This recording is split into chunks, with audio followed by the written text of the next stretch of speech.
Chiggy, chiggy, check, check, check, check, check. Chiggy, chiggy, chiggy, chiggy, chiggy, chiggy, check. Chiggy, chiggy, check, check, check, check, check. Chiggy, chiggy, chiggy, chiggy, chiggy. This is the Padres Postcast, your instant game reaction for the San Diego Padres. Part of the Locked On Podcast Network, your team every day.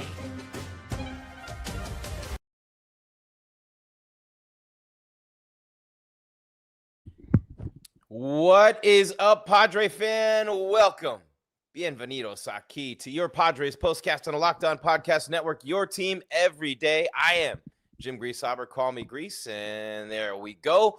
You got to have it. A big win for the Padres tonight. They topped the Seattle Mariners on the road 7-6 in a game where, hey, they took a 5-0 lead in the first inning. Ramon Laureano with a grand slam. Oh, the New Jacks believe everything about the New Jack swing. Great job by the new guys tonight. We'll get into that on the postcast, but what an incredible win for the Padres. Great win for San Diego as they literally keep pace with the Dodgers and the Cubs in the wild card race, Dodgers in the NL West. So when you look at it, big win for San Diego tonight, 7-6, the one-run games. They find a way, and even better, I've been saying this all year, when they found ways to win, baby, they found ways to win, scratching across runs. They did it in the sixth inning again tonight with Freddy Fermin with a perfect safety squeeze. Got a little help from a high hop coming out of the dirt. And, man, I might hit the front of the plate too. But, man, the Padres with a big win tonight. They tied the series with the Mariners.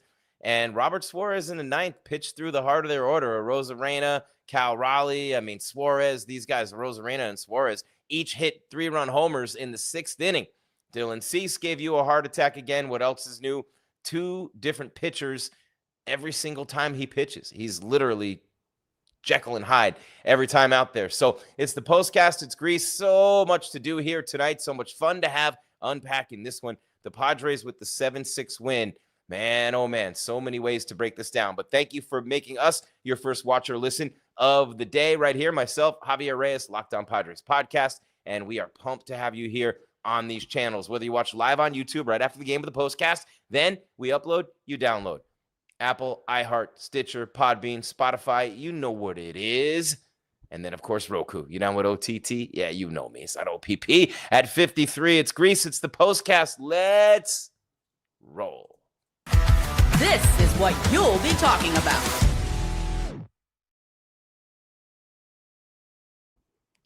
All right, lots of stuff to talk about here tonight on your postcast. Jim Grieshaber, call me Gries, trying to get that volume right on the mic. I do not change the settings day in and day out. This is literally absurd. So let me know if you're in the chat right now, if this is a little hot, like a little modulated, like you hear a little extra around my voice or something. If not, we're all good, and we'll just keep it here, and we'll move the mic back away from me a little bit more, because for some reason it just is what it is. But here's what we're talking about. Another win for the Padres, another win in a one-run game, another game where they scratched across runs however they had to. They had the grand slam early. Well, hey, let's take you through it, because this is a big victory for the Pods and a nice job all the way across the board. And I'm trying to make sure that we got this right with the volume and the level, because we haven't touched it. And all of a sudden it looks like it's peaking. So Travis Myers says good. Zano Can says sound fine to me. All right. High school ball players, yeah, could consistently hit nukes in that park. I hate T-Mobile Park is what Zano Can has to say. Can you imagine if they still had Griffey and A-Rod and Edgar Martinez and all them guys playing in this bandbox? It's kind of fun. I don't like the stadium either. But, hey, what I do like is the way the Padres are playing right now. And I was texting back and forth with Javier Reyes of Locked On Padres podcast. And, of course, you guys know we go back and forth on stuff. And a like for him, a sub for him, and whatnot is the same for me. We're on the same squad here and helping each other grow. And obviously, Javi's got passionate opinions like I do. Mine are typically these days finding Mike Schilt in the center of the crosshairs, because I'm of the belief that a manager with a great team, look, if you try to overdo it so many times you can just overmanage and outthink yourself. And when you do that, you really put yourself in a bad position and your team. And I think a lot of that's happening here with the Padres this year. I'll get into more of that in a moment. Un momento, por favor. All right, Ramon Laureano, grand slam in the first inning. Padres beat the Mariners 7-6 in Seattle. Sweepless. There won't be a sweep in this series. And, of course, you think about that trade, Laureano, O'Hearn, who had a couple of hits and a walk tonight. You know, they got them both from Baltimore. And he got Luis Castillo with that grand slam to make it 5-0 in the first. And then, Dylan Cease is cruising. And you're like, hey, I love this version of Dylan. No. And then it all falls apart. And he becomes the split personality. You know what I mean? The evil guy shows up. And that's what happened. 6 runs on a pair of 3-run homers. Randy Arozarena.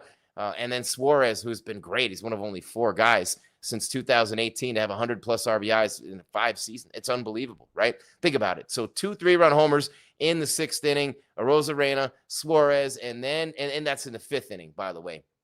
And then in the 6th inning, the Pods come up. Jake Cronenworth with an opposite field RBI single, and then Freddy Fermin gets down the safety squeeze, and they did it off Caleb Ferguson. So a great job there. And then the bullpen took over. Now, I don't like the way Mike Shildt uses the bullpen. I don't like seeing Jason Adam in the 5th inning. I don't like seeing Jeremiah Estrada in the 8th. I don't understand that.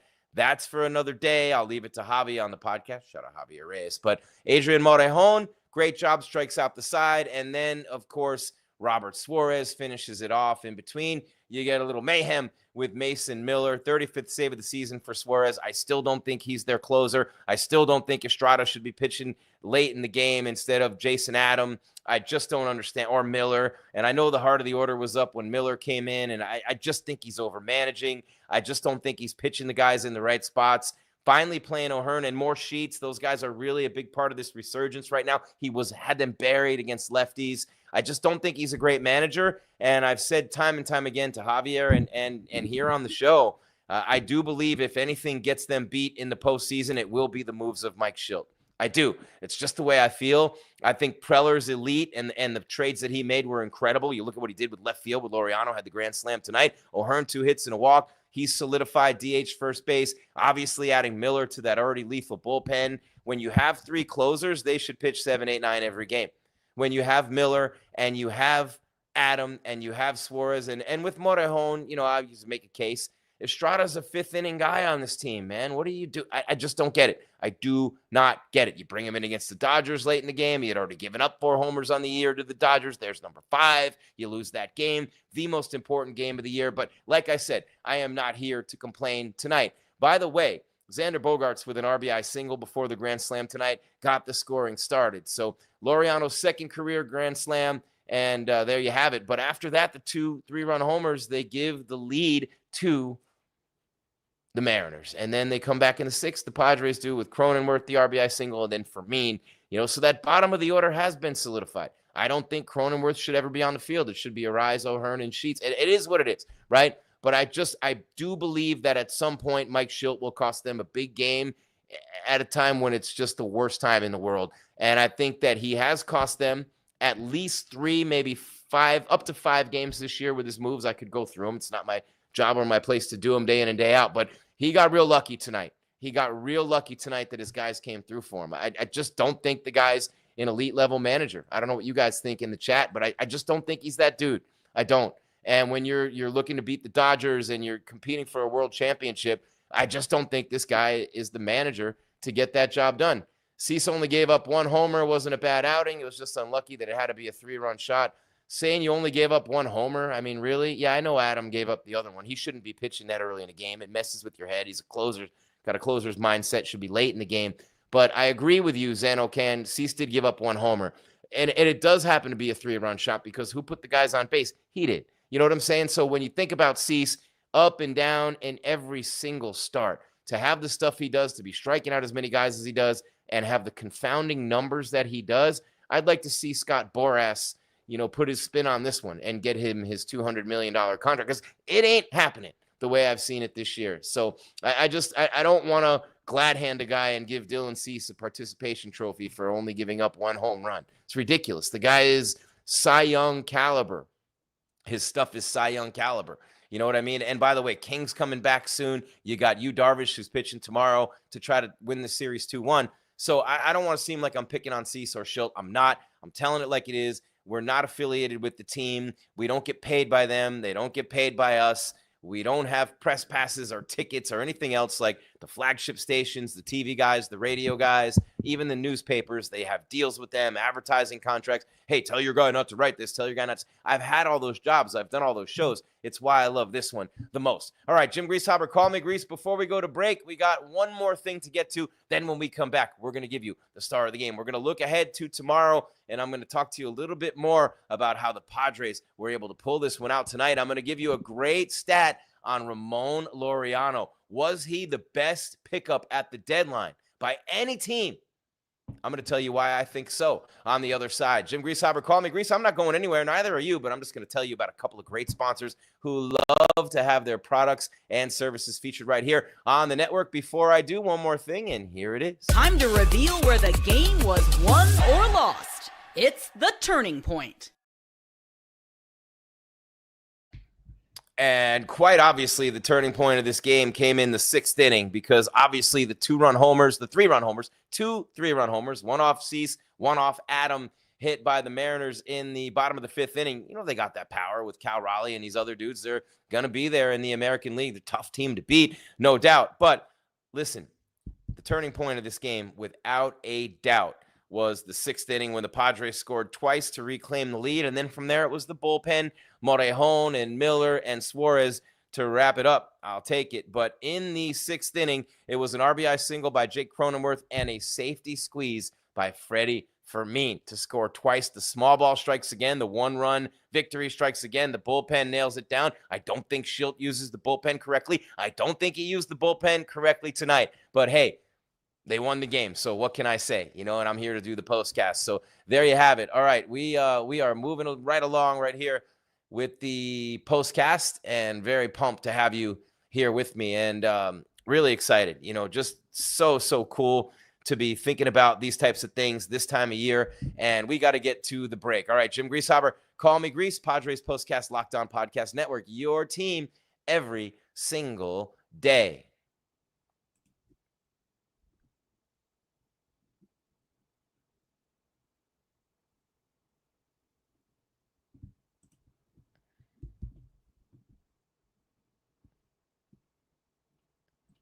All right, little misfire there with the StreamYard, which is malfunctioning a little bit right here while I'm doing the show live. Don't really have a way to fix that, but what I do have a way to fix is to let you know that if you haven't gotten on board with FanDuel yet, it's your time, man. And August 26th is officially FanDuel Features Day, a brand new holiday. It is for football fans who live for bold predictions and preseason hunches. For just 24 hours, FanDuel is giving you deals on NFL preseason predictions. So whether you're calling for MVP, eyeing a long shot division winner, or ready to crown your Super Bowl champ before week 1 even kicks off, it's your moment now. So take a flyer on the MVP race. Maybe for me, it's Joe Burrow. What about Justin Herbert? Dark horse. I don't know. With Harbaugh, year 2, we'll see. But you can crown your champion in August if you want right now. Maybe for me, I'm looking at the Bills this year, or you can parlay your division winners, dark horses. So either way, what you're going to do, visit the FanDuel app today. Start planning your futures bets now, because Futures Day is one day and one day only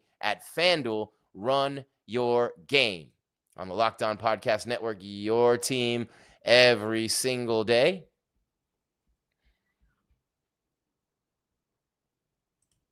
And next up, I get the chance to tell you about 5-Hour Energy Transfusion. It's time to fuel it up and turn it up with 5-Hour Energy Transfusion. And 5-Hour Energy Transfusion, you know it, this grape, ginger, and lime flavored shot, bringing the iconic taste of a golf course favorite to a non-alcoholic boost. Perfect for sinking birdies, making great memories with your friends. It's a hole-in-one for your energy game. So whether you're out on the course or just need a little extra push to power through your day, 5-Hour Energy Transfusion delivers the clubhouse flavor you love without ever leaving the green.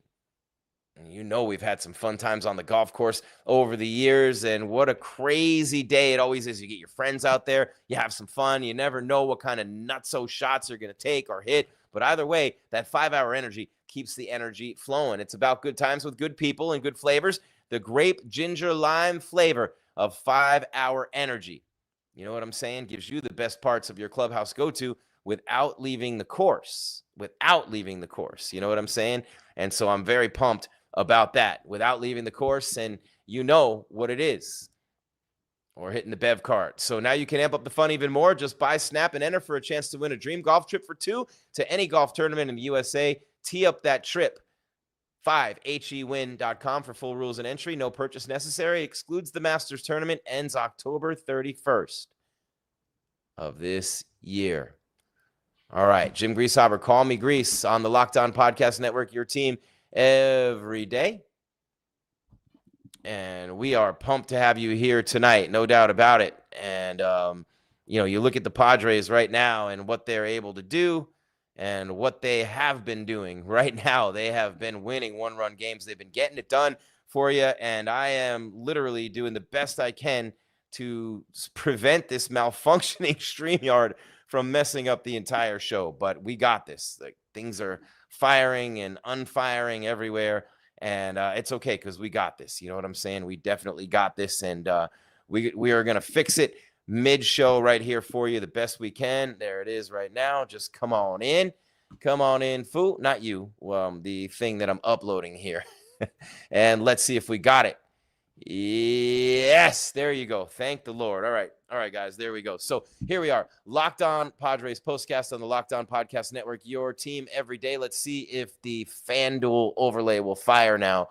Yeah, we'll give FanDuel a little love, all right, because that wasn't up there for them. So please forgive me. Jim Grieshaber, call me Gries. And again, 7-6 Padres. They score 5 in the first inning. Xander Bogaerts, an RBI single. Ramon Laureano with a grand slam. He has been the best pickup since the trade deadline. So when I think about what I'm about to do right now, and I think about the candidates for this honor tonight on the show, then I got some work to do. And I wonder what you guys are feeling about this right here. This is the Locked On Player of the Game.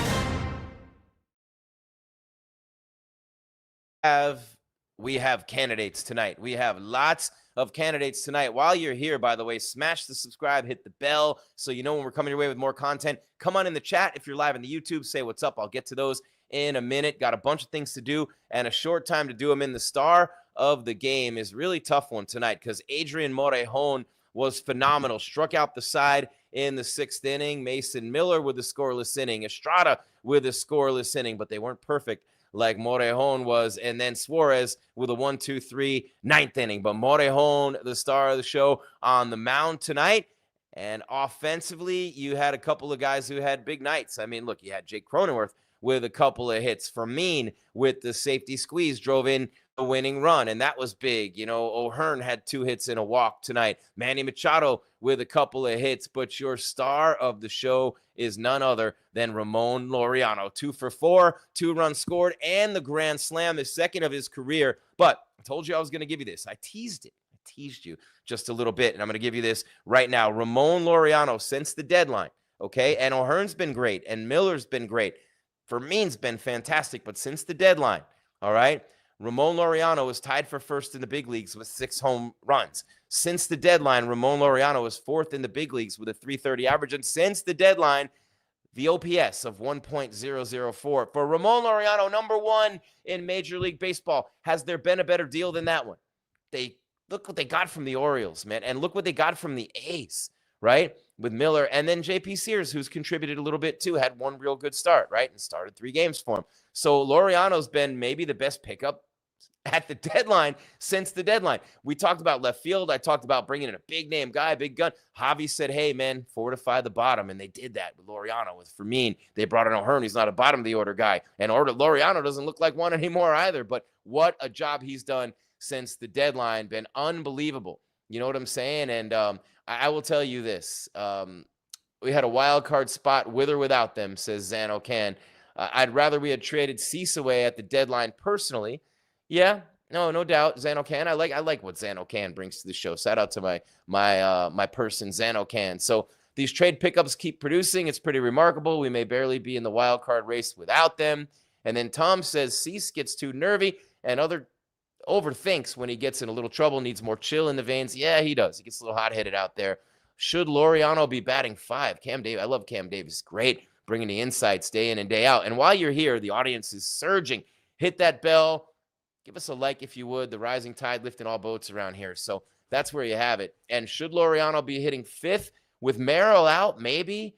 With Merrill coming back, I don't know, but a lot of options there. To me, he strikes me more as a 2-hitter, but you have a 3-time batting champion hitting there and Luis Arise. So, and with Luis Arise there, you're not going to do that. So Laureano is probably going to stay down toward the end of the lineup. And to have that bat down there, that contact hitter who can inside out those fastballs and turn them the other way in the playoffs, that's going to be huge. I think that he's going to be vital to their success. Down the stretch they come. All right, we got to wrap it up here, but I do want to remind you that we'll be back tomorrow right after the game. We're off on Thursday. Big weekend series against the Twinkies coming up. Maybe you get a sweep on the road, but tomorrow's game starts at 1:10. You got Darvish on the hill for the Padres against the Mariners in Game 3, and they already won the Vetter Cup, and who cares about Eddie Vedder? He has nothing to do with either team. It's just dumb, if you ask me, but they made a guitar statue, and Eddie Vedder went in the booth tonight, and who really cares about Pearl Jam? But hey, if that's your thing, and you think that because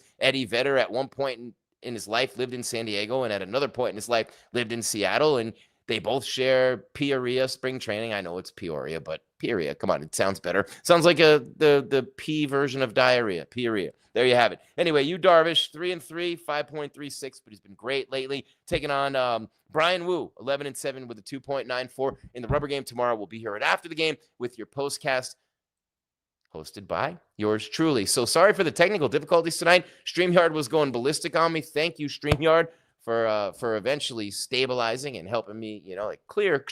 We got one more comment to read before we bounce, like Mickey Mouse, and it's Zano Can. Merrill should be either leadoff or second in the order. What you think of that? No. Fernando's your leadoff hitter. Anybody who thinks anybody should be leadoff on this team besides Fernando, you're just not watching. And that's not a knock on you. But I do think that Merrill in the 2 spot would be all right. He's having a little bit of a sophomore slump. Obviously, been on the IL 3 times. I do think he's more of a 5 hitter. I still don't think they have a cleanup guy in this lineup.